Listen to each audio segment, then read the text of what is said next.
What is up? Welcome to the Pure Desire podcast on YouTube. Lives and relationships are being destroyed by unwanted sexual behavior and betrayal trauma. Our goal with this podcast is to have weekly conversations that give encouragement, experience, and expertise on how to take your life back from the effects of unwanted sexual behavior and betrayal. We sit down with Pure Desire staff, addiction and betrayal experts, and other voices in the recovery world to help you take back your life from the effects of unwanted sexual behavior. My name is Trevor Windsor, and I am the host of this podcast. If you enjoy the podcast, please like, subscribe, and share it with others. All right, here's this week's episode. Ashley Jameson, welcome back. Thanks for being with us. I'm glad to be here. Thank you. I believed you that you're happy to be here. That's exciting. You look happy to be here. You do look happy. Happy's good. Very happy. Okay, so as we all start the recovery journey, we know it's not easy. All three of us have been on this journey. It's uncomfortable, nerve-wracking, and then in some weird ways, kind of exciting at the same time. There's this new, fresh healing that we're experiencing, this traction we're experiencing.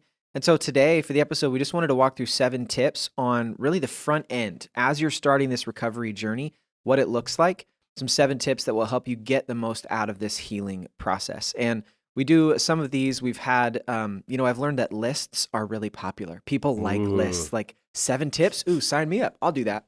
So we are going to do this one, and then the next episode will be 7 tips on the front end of healing from betrayal. You know, truth be told, I used to stay up just so I could watch David Letterman's top 10. Like I didn't care about his monologue, his guests, but the list. Give me a list, and I'm in. So hopefully, listeners, you're in for this list. It's good. That's right. And it'll be roundtable today. Ashley will be like, hey, the third tip is this one. So it's going to be great.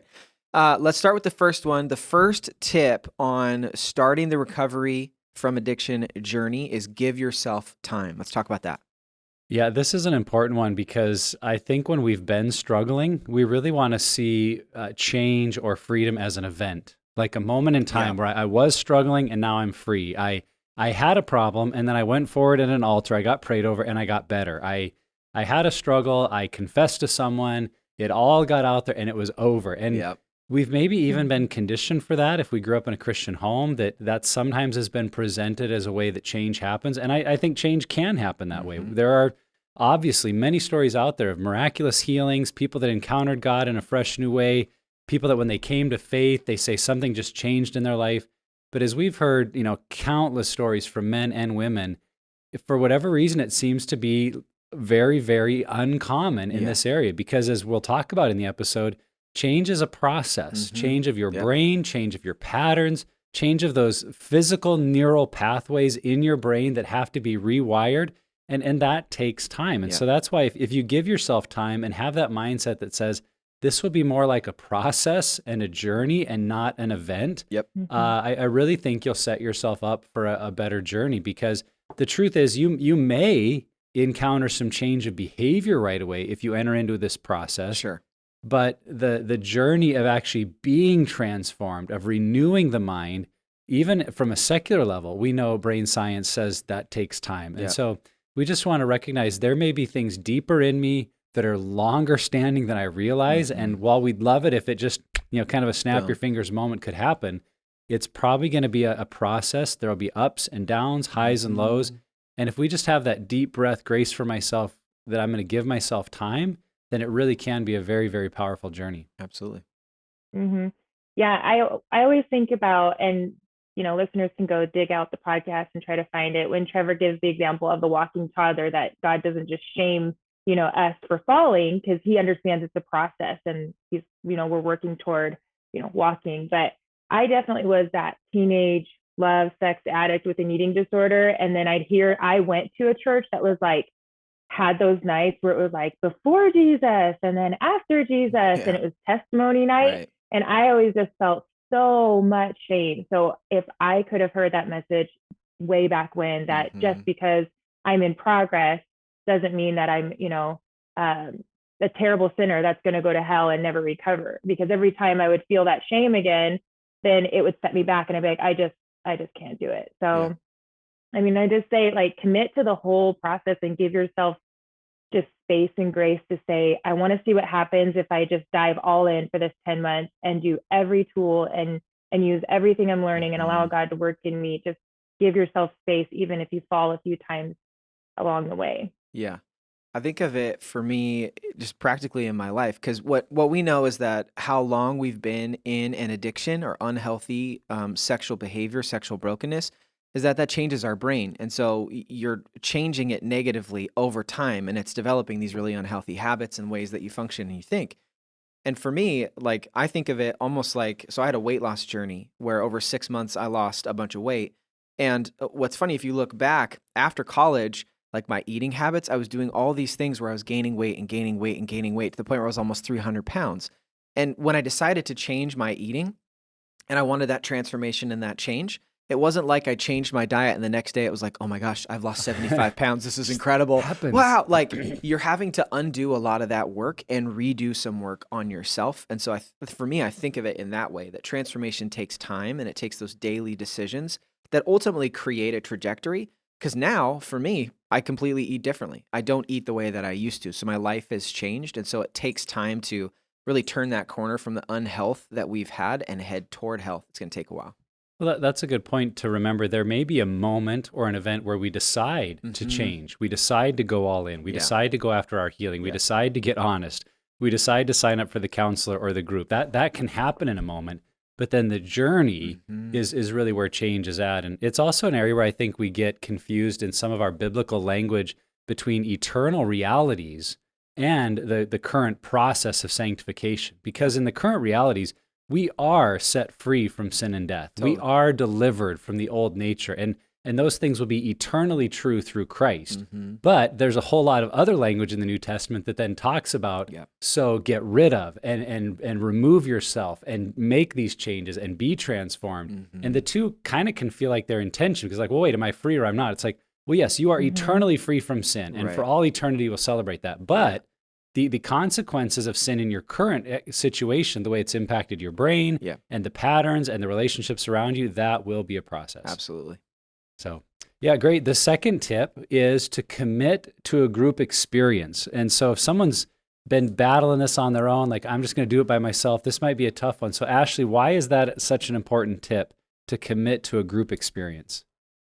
Yeah, I think, in some way it kind of does line up with just your, like what you were talking about. This would be like group baptism. I'm going public with my, my commitment to change. People know I have accountability people. I'm fully committing. It gives you something to be part of because we're weaker on our own. And there's lots of scripture to back that up. There's lots of, psychology to back that up, that we are just stronger when we're together and we have people that are like-minded and they can help pull us forward. And so committing to the group experience is that marker that I'm going to do this. I'm going to commit to the full group, start to finish, which is nice about having something that starts and finishes and has structure, because for people who are in addiction, it doesn't have to be overwhelming. You're just going to enter into the process and do what has been proven to work for hundreds and thousands of people, and you're going to fully commit to it. So I would say, make sure that you have the time, look at your schedule.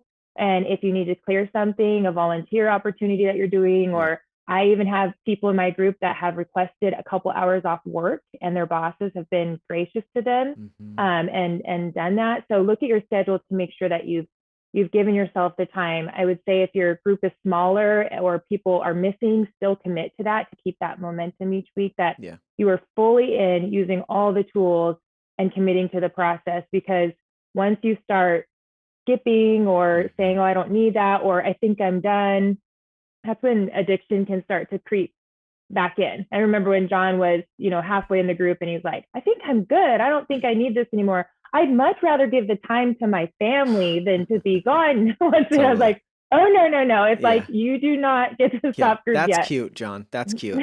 That's cute, but no. Yeah. We're going to commit fully to this group process. So, I would just say, make sure that you start and end on time, do all your homework, clear your schedule, whatever you have to do, just give yourself that 10 months to try it. And then if you still need extra help after that, that you've put your full effort into the group experience, and now maybe you need something different to try. Yeah. I think his name's Johan Hari, the author and speaker, who says that the opposite of addiction is not sobriety, it's connection. And, in his TED Talk, he talked about the how they did this experiment on, I think it was rats or it was mice, and they played this addiction scenario. And when they had community around them, that's where they started to see change. in these animals. And the same thing is true. Like if you think about what's motivating our behavior, it's wounds that we've experienced in relationship, the effects of sin on our life.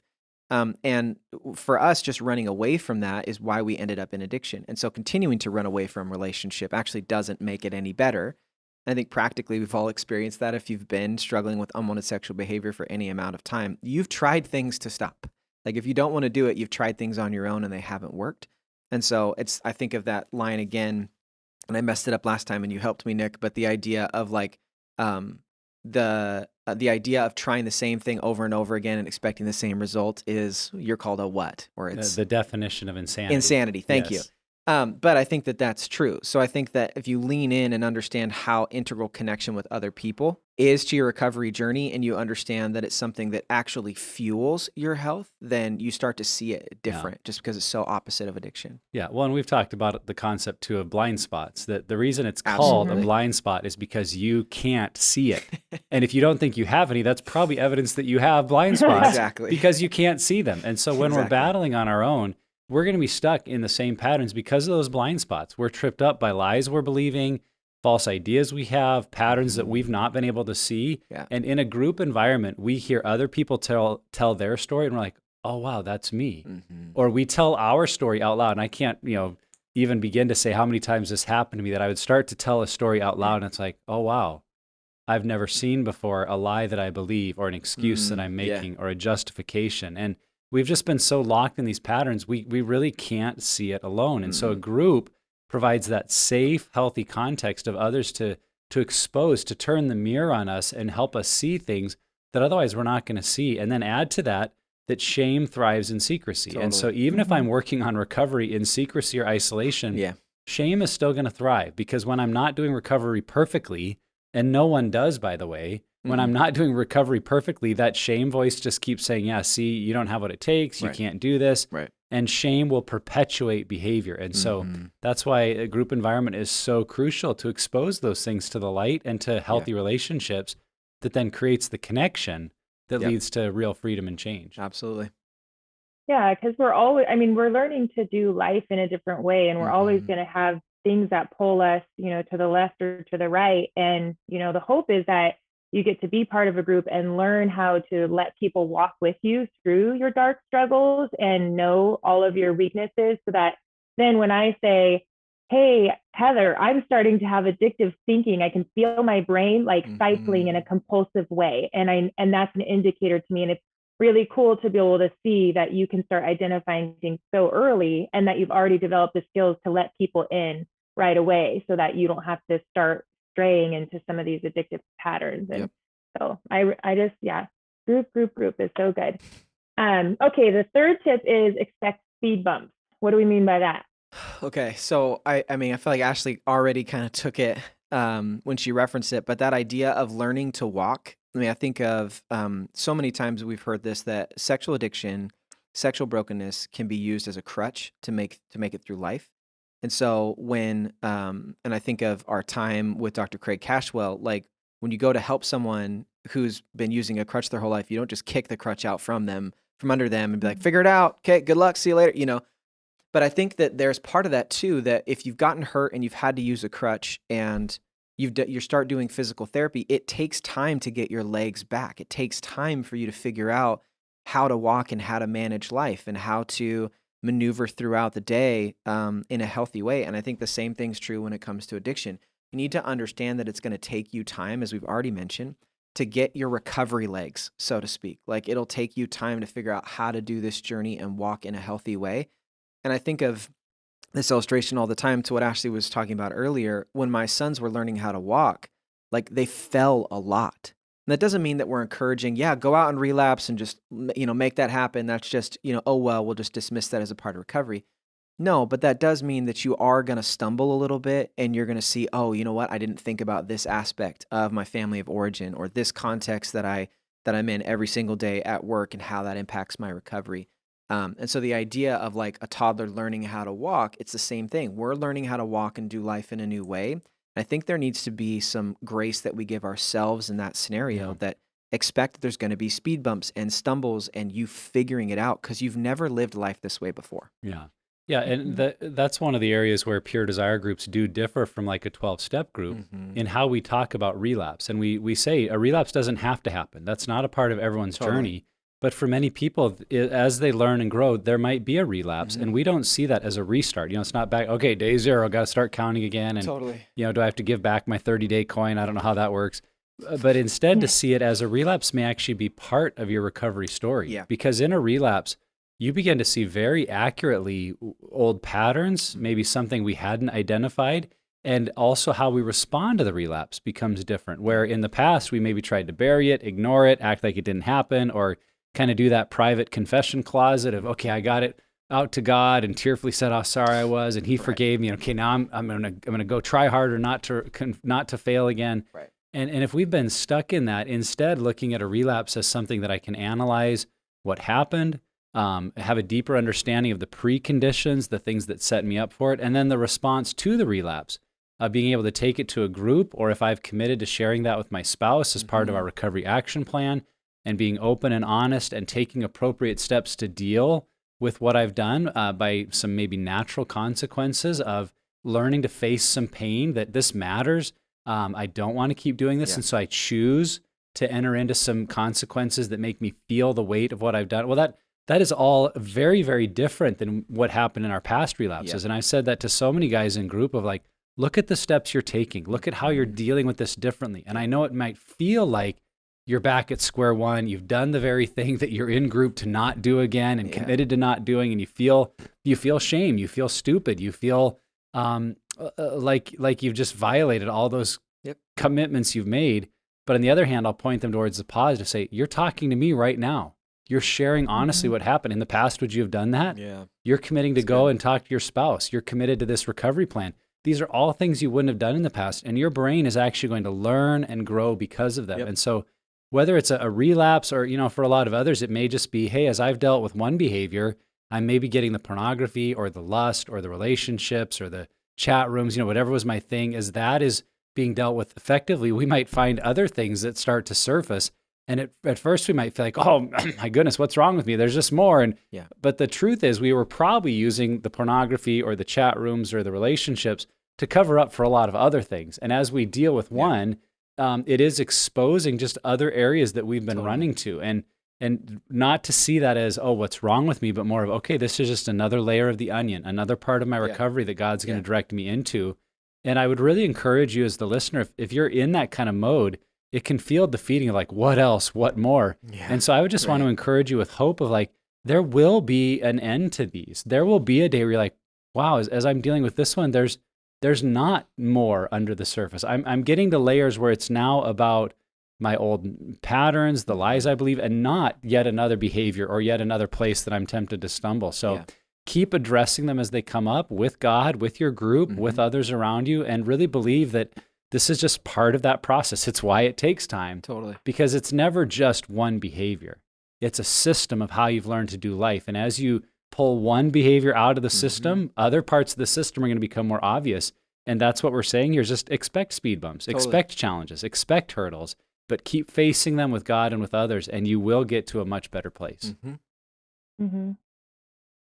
Yeah, it's funny. As you say that, I was thinking about addiction. We're running away from the hurdles we're experiencing in life. And when we start recovery, we're just turning around. It's like, oh yeah, those hurdles. Yeah. The ones I was running away from. And we're going to bang our knee on a few. We're going to kick a few over. Totally. It's, if you watch a junior high hurdle race, it's almost comical. It's a lot like recovery. But it's painful because oh, that bruise. Ooh.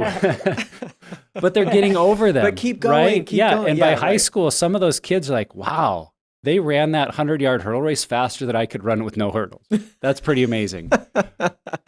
That's awesome. Okay, so the fourth tip as we're moving forward here is plan for pain. Like dumb. Woo-hoo! What do we mean? Plan for pain. What do we mean? This is one of the hard questions I get from spouses, especially on the spouse end, because being the betrayed spouse before is they don't want to hear that there's going to be relapses involved. They don't want to hear that it's going to get harder before it gets better. And sometimes the hard answer is it just hurts, or it's something that has a consequence that is something we have to face. A relapse or a speed bump during recovery that is not to, minimize this or anything, but porn or masturbation could have different consequences than one that is illegal behavior or an affair. And so just the level of addiction that you're involved in and the relapses and the recovery, it's all going to look different. And so in general, just plan that, like Trevor said, that, the medication has been taken away and now there's things underneath. And about, a few months in, once you've gained some sobriety, you're going to realize there's still pain there because you're now trying to manage all of your woundedness and all of your stress in life without your normal crutch. And so it can be very painful. And I remember in our early recovery talking to Dr. Ted about that, saying like, we never cussed at each other. We never threw things at each other. I mean, I threw things, but not at him. Not that that's okay, but we never threw anything at each other. We never cussed. We never, we were not this level of like angry and crazy. And Dr. Ted was like, this is perfectly normal because you're right at that 4 or 5 month space where you've given up ways of medicating. Even me on the betrayal side, I've given up unhealthy responses to his relapses. And so now it's like, instead of binge eating or shopping or drinking or whatever I would have done in the past, I'm having to deal with my emotions of his relapse. And before I learned those skills, I was just angry. Like, I'm mad at you, so I'm going to throw this purse at you, or I'm going to do this. And that gave us a lot of hope and an ability to keep going forward, because if you don't know to expect to deal with pain, then it's really easy to say, why are we doing this stupid group? We were better off before. Now we're worse than we were before. And you really aren't. You're just letting all of that dredge come up to the surface so you can get rid of it. And you got to learn new tools. Yeah. We just had Brandon and Tonya Clark on from Covenant Eyes, and he made that comment like, it's a good thing Tony's not better at baseball, because I probably would be really, really sore from that year, first year of recovery. And we're not advocating throwing things. We're not trying to make light of any kind of spousal abuse. We know in some situations, unless you throw 95, like go talk to a major league team, see what can happen. But that may be a serious issue for some. But just recognizing, like, I think in recovery, many couples look back and go, man, things happen there that we'd never done before in terms of expressing emotion and anger. And I remember in my first year of recovery, the times that I kind of had a homework night that I'd really set aside time to work on my lesson. And man, as I was getting towards that time, I would just feel myself like getting angry. And I'm like, what is wrong? Like, just, ugh. And as I processed that with my wife and my group, it was realizing I'm having to go into these lessons and face stuff that I know is there and I've never really dealt with or faced very well. And so it's just knowing like there's going to be a lot of emotion and I don't like it. And a part of me wanted to just use anger to like power up and control it or run away from it, and just had to keep working through that. And I think that's a reality for many people. It's kind of like if you have ever had a bad sliver, a deep one, that every time it touches something, you're feeling a little bit of pain. But eventually it's got to come out. Like you've got to go deal with it. And when that happens, that there's going to be a lot of pain for a little bit of time because you're getting it out of there. But like if I will go through this, it will get better. And that's a little bit what like recovery and group is like. You can just keep having the little bit of pain from relapse and it keeps coming up, and or you can face the deeper pain of getting it out of there, and it will be probably worse and more intense for a time so that it can get better. It's probably just because of the season we're in, but I keep thinking of my youngest, Brooks. We're at the phase now where he's not allowed to have his binky throughout the day, just at nap time and at long nap time is what my kids call it. Long nap is sleeping at night. But it's that idea of he uses his binky to soothe himself when he's uncomfortable or there is pain or he's unsure or he's insecure. That adds safety and security. And for so many of us, that's what our addiction was. It was something to soothe ourselves. And obviously that has way different consequences than a binky does. But over time, Brooks he's learning and developing that he isn't always going to have that. And so I think that means he's going to have to feel those feelings and he's going to have to feel that pain and not have that to soothe him. And so I just think of it that way with our addiction, that we are going to feel those things that we haven't, as you guys have already said. But that imagery just helps me think through it, because that's something that we all use to soothe. Totally. So the fifth tip, and we're kind of alluding to this, but to speak more directly, it's not just about pain and anger. In general, we want to feel your feelings. Ashley, what do we mean by that? Feel your feelings. Well, we can't really deal with anything until we know what's driving it. And I know that for John and I, when we started on this journey, we both would, we would understand anger. I'm angry, I'm sad, just basic feelings, but we never really stopped to consider what was driving our feelings. And so, allowing yourself to go deep and figure out the thought that's behind the feeling, figure out where that's coming from, figuring out if there's a lie attached to it, those things are going to help in your recovery so much. So instead of me running around all crazy before, I entered into recovery, I would just always be running really high and speeding up and anxiety. And part of my childhood story is I wasn't really allowed to express my feelings because every time I did, they were diminished. They were, medically explained away, like, oh, you're just hormonal or whatever. Yeah. And so I learned that expressing your feelings wasn't safe at a really early age. And then I just shut that part of myself off. And so going into group and saying, why do I feel like this? Why do I feel so anxious that I need to medicate myself to get rid of this anxiety? Or why do I feel so much pain and I can't handle it in a normal way? And so I really had to start just like very elementary of, okay, I'm feeling something in my body. What is it? What did I just think? What just happened? Who just called me? What did I just experience? And then as I was able to trace it back, and you guys have heard my story of like feeling angry whenever I would see my twins, and then being able to trace it back that, wow, I'm feeling this anger when I see them. Why would I feel anger when I see them? They've done nothing wrong. And I was able to just continue to trace it back to realize, like they were just a visual trigger of some really bad abuse that I experienced in my previous marriage. And then I was able to start thinking in a different way and practicing responding in a different way. So you really have to get a hold of your feelings and allow yourself to feel them so you can change them. And with my women, I will say, put your feelings in a box if you need to, and allow yourself just baby steps to pull it down for group or pull it down for homework like you did, Nick.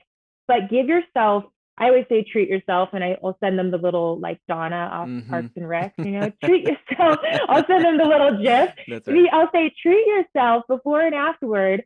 Put a candle on, get a warm drink, like give yourself space, let yourself feel those feelings, whether it's homework or group, and then know that afterward you put that box away, especially if you're somebody who continues to be traumatized by it, or maybe will go into relapse or are vulnerable, that you put that box away and then you go do something really healthy. Like if you like exercising, you want to hang out with friends, and then slowly you're going to get more comfortable letting those feelings out, and you won't have to have these moments during the week where you allow yourself. So I think a lot of no, go ahead, finish. No, go ahead. I'm like, it's a progress of allowing yourself to learn what it feels like to be with those feelings. Absolutely. And I think for a lot of us I know this is my experience, I've heard a lot from people too who grow up in the church, that we're told, or at least it's implied, that our emotions are bad or they're wrong or they're things that we shouldn't focus on or pay attention to. I had a mentor when I was in college who said to me, you say I feel a lot. Stop saying that. Say I think.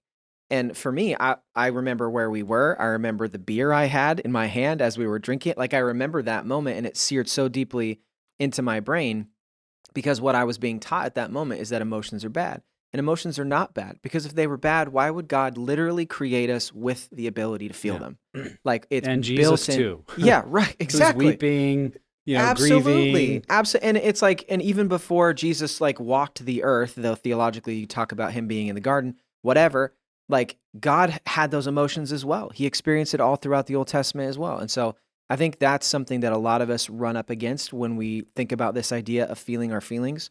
But the best way I've heard it described, at least for me, the way that I like to think of it, is that our emotions are icons that show up on our dashboard. They should inform us that something is going on under the surface. It doesn't mean that I need to like quit my job or lose that friendship or stop doing this activity. But it is just something that as that emotion, Ashley, as you said, is coming up, or you're feeling it somewhere in your body, that it should just be something that you're curious about and you start to explore, because there's something going on under the surface. And usually those are things that are important to dive into. Yeah. Yeah, I think what we want to look at with, there I said I think, maybe I should say I feel. I feel that what we should look at is how often anger is a masking emotion. Yeah. Anger is about covering up something else I'm feeling. And so anytime we're getting angry, like I was doing my workbook lessons, I should ask the question, what is this anger covering over? And for a lot of men in particular, I think those two primary emotions they're covering over are fear and grief. because men aren't supposed to be afraid and men aren't supposed to cry or be sad. Yeah. Because that's not in whatever way we've defined manliness. Like men are confident, men are, able to do anything. And so we use anger rather than acknowledging I'm afraid or I feel grief. And I think that's what happened for me a lot, especially in the first year or two of recovery, was realizing how many places I just needed to let myself go back and grieve and be okay with, for me being a performer and wanting to win and be the best and a 3 on the Enneagram. I had huge ideals like in high school, college, of being the all-state athlete. Yeah. And the truth was I wasn't. And so I internalized a message of I'm not good enough. And I needed to face that I'm not good enough message. But at the same time, I needed to grieve some realities that I wasn't good enough in basketball or football to be all-state. Now, but that didn't mean that had anything to do with my character, worth, or value. Right. But to grieve like I wasn't all-state. I wasn't the athlete I dreamed of being.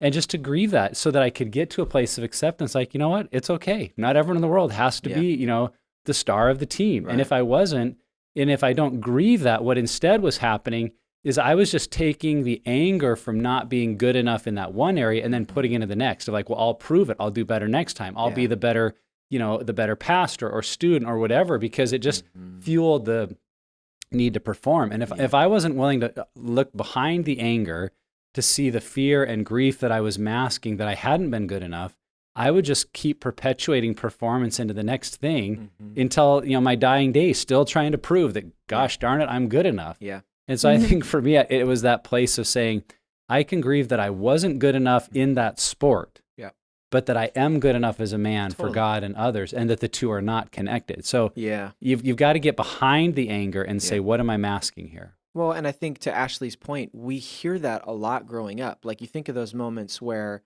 I can think of moments where I at a baseball game, I struck out 3 times, which is just terrible. It's the worst feeling in baseball. Like if anybody out there knows, it's just the hat trick. Like it's not good. And maybe I'm feeling sad in that moment, or my coach, my parent, someone is just like, oh, you'll get him next time. And what they're trying to do is they don't want me to get caught and stuck in that emotion. And by trying to like help me, what they end up doing is like saying, no, dismiss how you're feeling. It doesn't really matter. Like it's okay. And so I think a lot of us were taught, whether people intended to or not, that we're not supposed to feel our emotions. And so I think in this tip specifically, if you're early on in your recovery journey, find those places, find those spots, those lies that you were taught about your emotions, and really press into that and figure out, is what I was being told in that moment actually true? Because when it comes to feelings, I'm just going to say it, I don't think Christians, we handle it super well. I don't think that we're innately great at this. And so go and find those, because I think that that's going to be helpful in your story. Yeah, I've definitely been guilty of saying to my 12-year-old and my Kairos, stop being dramatic. You're being dramatic. You're always being, okay, I need to quit saying those things because their feelings are real. They're very high right now. Absolutely. Yeah. Well, and some of those, like to go along with what you said, some of the things we learn, or don't learn, that are okay is going back. We'll hear things like, leave the past in the past. You don't need to go dig up old business. Just forgive and forget, move on. That's been taken care of Jesus. We don't need to go dig it up. So why do we want people then to not be afraid to go to the past and look at things like family of origin and woundedness that they might have? Yeah. So it's the 6th tip, don't be afraid to look back. So I think this is just what comes to mind right now in the moment, is you look at like the garden, and when God came to Adam and he's like, no, it's the woman you gave me. Like, it wasn't me. It was her, and then she was like, no, it was the serpent. Like, it wasn't me.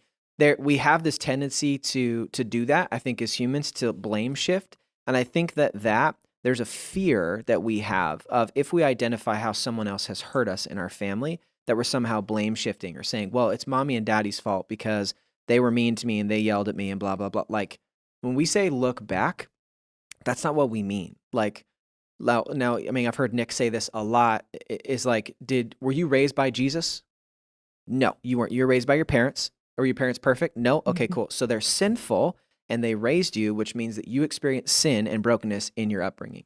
And it's okay to point to those moments and identify how they hurt us, how they wounded us, and then how we reacted in health or unhealth to those things. And that's where addiction really is fueled, is looking back at, and I've told this story recently to a number, I can't even remember, I feel like I've talked about it on the podcast recently, but I make this unbelievable catch in baseball at 13 years old, and then I hear the message from the parents in the stand that I'm a ball hog, which isn't true, and I will die on this hill. You cannot be a ball hog in baseball. There, I said it again. Okay, but in that I feel like moment, there's still some trauma you're working I'm through fine. there, I'm Trevor. fine. I'm fine. Is that why you keep bringing this story up on the podcast?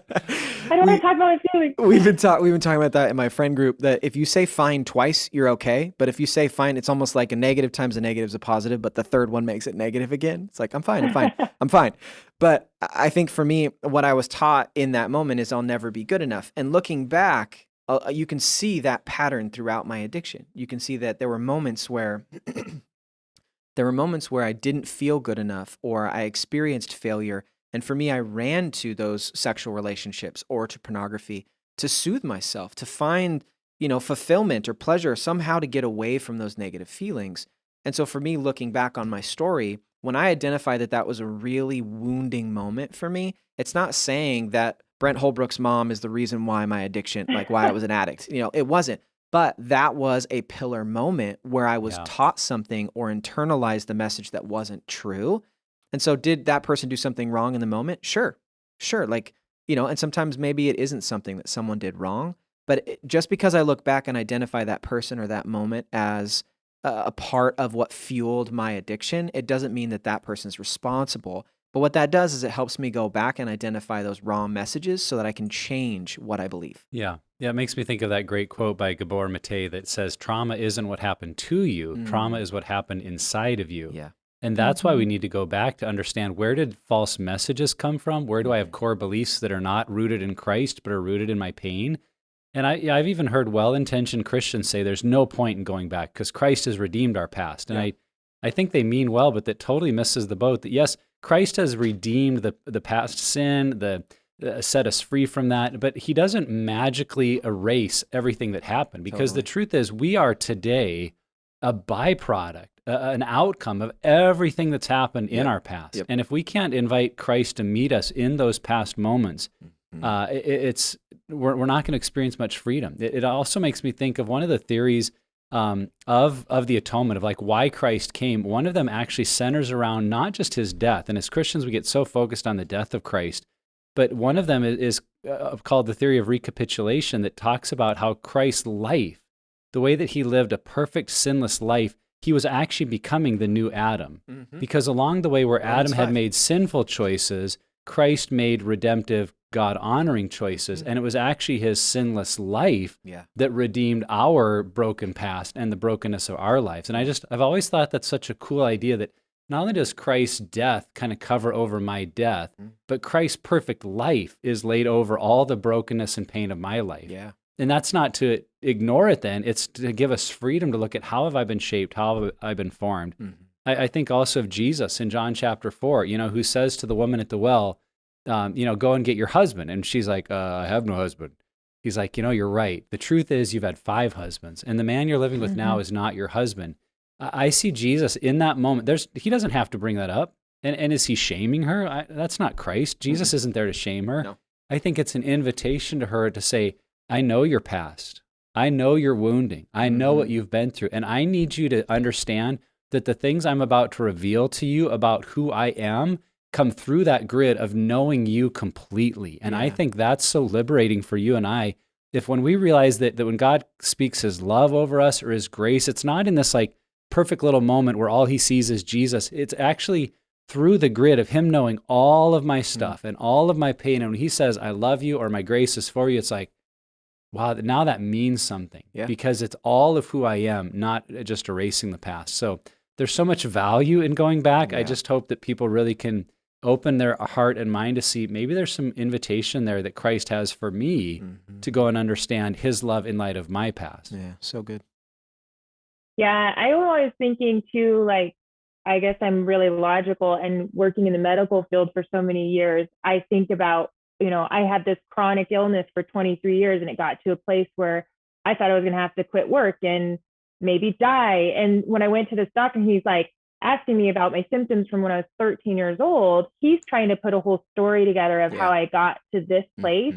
And, and that's what I try to remind the women that come into my group, that in no way are we trying to blame parents or things, people around you, but everything we experience shapes us. Yep. I mean, to the environment we live in, it shows us what color we are, or how tan we are. I mean, like every area of our life shapes who we are and how we function, and especially in relationships. And so, I would hope that my kids have grace with me, knowing, your little attachment brain was developed by the time it was like 6 years old, and I was not at my healthiest. So I'm sorry for that, but I want to also be fully aware that my negative behaviors and positive behaviors shaped who they are and how they attach to people and how they cope with wounds. And so, yeah, we just can't escape being touched by people that we do life with. Yeah, and I think that there's just as you guys are both talking, I'm just like, gosh, there's so many things, even as a dad now, that I can do. There's just really practical things I can do to help create a place inside of my house that, I'm trying to limit as much damage as I can, in that. So thanks for the dose of conviction. Moving on, last and seventh tip weighing on the recovery journey from addiction is to embrace the power of self-care. Yes, this is an important one because for, I think, addicts in particular, the ways we have learned to practice self-care have been damaging, have been hurtful, Yep. whether it's pornography, alcohol, acting out in other ways that have created patterns of sin and shame and secrecy. And so it's kind of the great reversal of our struggle is to say, what will I do instead? What are things that in my life can bring me those feelings of peace, joy, connection, contentment? Because at the end of the day, at that base level, that's what my heart and mind are really looking for. We are wired for pleasure. We are wired to experience those dopamine hits. But the way God intended is that dopamine would come from really healthy ways, like being around people that encourage us, having fun experiences with our kids, making memories, going and exercising, going for a hike and seeing something beautiful. I mean, when you're standing looking at a waterfall or staring up at the stars in the sky, there are little amounts of dopamine that are going through your system. It's like, wow, this is amazing. And it's not negative in any way. It's what we need. And so it's just the question of, in recovery, what will be my instead? Paul says in Galatians 5:13 that do not use your freedom as a cover-up for evil. Instead, use it to serve one another in love. And I would just ask the question for us as we're walking towards freedom, what will our instead be? So instead of numbing out with pornography, I will join a basketball league. Instead of, numbing out in social media, I will play with my kids. I'll start a game club. I'll go to a book club, like whatever it is. For everyone, it's different. And I don't think there's any we'll just do these three things. And, we'll talk a lot on the podcast about diet and exercise. And if those aren't all that important to you, that's fine. But there's probably other things that are. Maybe it's a hunting club or shooting your gun, whatever the things are that just man, you love it. Plan it into your day, plan it into your week, plan it into your routines, because when we replace those healthy outlets of dopamine, it's not that we're not just going back to the old behavior, but we find we don't need it. Yep. And that's why we say so often, we're not here to change a behavior, we're here to change the way you do life. And it is self-care with the help of God and others that over the long haul truly transforms your brain and your patterns.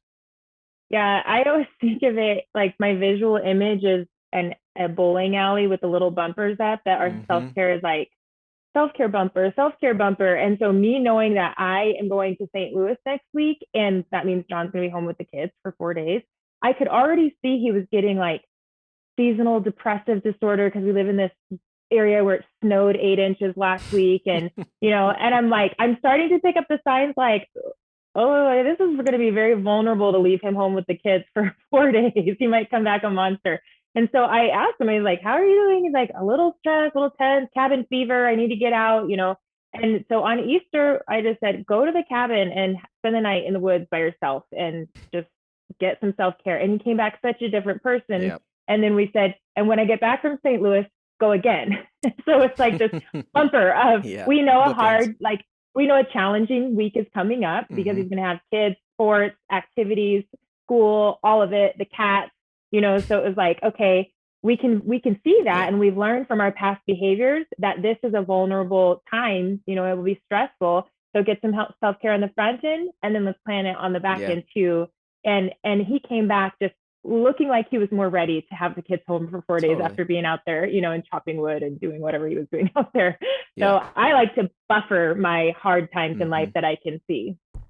Yeah, I think of self-care being we talk about the 3 circles tool, where the center circle is relapse, what we're trying to avoid, the middle circle, guardrails we put in place to protect us, and then the outer circle, the green circle, is stuff that we do to pursue health, those instead things.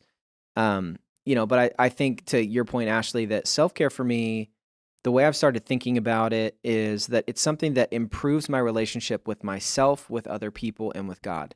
And so finding something that pushes me into better connection with myself, better connection with the Lord, better connection with other people. And so finding those things, like for me, journaling is a great way to connect with the Lord and with myself. I'm starting to experience my inner world and, expressing it with the Lord. And then group is a place where I get to invite other people into that. And so finding those things that are helpful and healthy for you. Because I wrote down the same thing you were talking about, Yeah. Nick, just that your addiction was self-care. It was just in the wrong direction. Yeah. Yeah, and this is where if you're in a group, that weekly commitment to change at the end is so crucial. I mean, it's really a question about what will you do this week for self-care. And I think early on in a group, you may be answering that commitment to change question often in the negative, like, well, this week I don't want to. I won't do. I won't waste time on social media. I don't want to go back to pornography. Right. I won't, engage in that unhealthy relationship. And I think that's totally normal because we're more quickly to identify the things we need to remove. Totally. But as we're getting healthy, more often than not, your commitment to change should be some kind of proactive, like, here's what I will do. And just like you were saying, Ashley, I think that's what helped me is it taught me to look ahead versus always living in the moment, to say what in this coming week will be my danger zones. When am I going to be alone, stressed out, overtired, overworked? Because that's the reality of life. We're going to have busy seasons. We're going to have hard times. And if we've thought ahead of time how to deal proactively with, I'm going to pursue a guy's night out where we go and shoot pool for a couple of hours because I just know how that will refuel me. Or I'm going to take extra time to go for a hike or to get out with my spouse and have a date night. When we're proactive about self-care, then we're already managing the potential risk or threat of those trigger areas or places where we're likely to be tempted. And when we're doing that week in and week out through that commitment to change, it's really transformational. Yeah, absolutely. Well, I think, listener, just know that these are not like the 7 foundational things to recovery, but these are just 7 tips that as we reflected, we realized that these are things that are helpful as you're starting that journey. Just know that, if you can check all these boxes, it's not like a perfect formula for recovery, but these are things that, maybe to use Ashley's language, these are those bumper things that help you reorient and realign to the direction that you want to go in recovery. And yeah, we hope that these 7 tips were helpful. Yeah, things we wish we would have known at the start of our journey. 100%. 100%. Go see a movie, young Trev who's starting recovery. Go see a movie alone every month. It's good for you, that kind of thing. Because I wish I would have done that more often. Anyways, that's enough about me. Ashley, thank you so much for your time with us today and just helping us out with this conversation. Yeah, thanks for having me.